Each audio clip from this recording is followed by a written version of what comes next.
Here we have something most welders won't touch, and it keeps them up at night quaking in fear.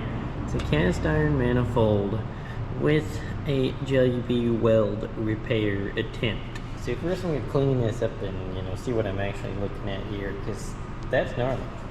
So clean it up a bit, and shockingly the crack is still cracked. So I'm going to give her a little groove action and then warm it up.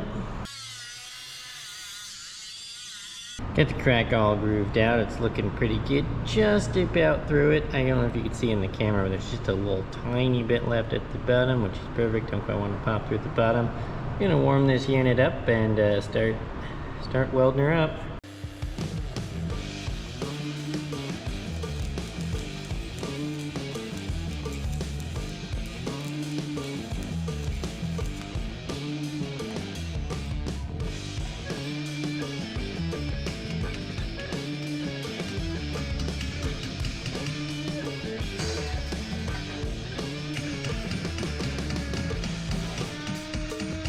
Just gotta do that what's gonna feel like a million times. Grind her up a little bit, make sure your starts and stops are good, clean up the edge, gotta get a little more material in there. And fortunately these welds don't lay out the way you want them to, because it's cast iron. They kind of look like little worms, and that's just the way it is. So get her dialed in here in a few more minutes.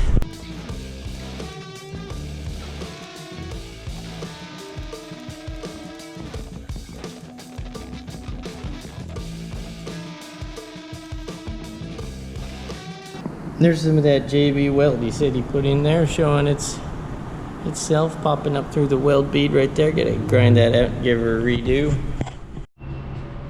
And there's the repair. You can see it turned out really nicely. You can actually look closely and see the difference in color between the original cast iron and the filler metal.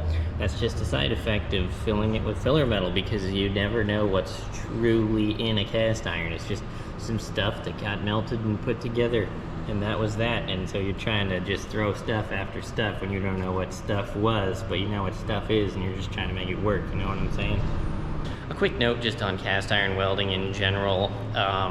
This isn't a how-to guide. If you follow these steps that I did, you may or may not have success.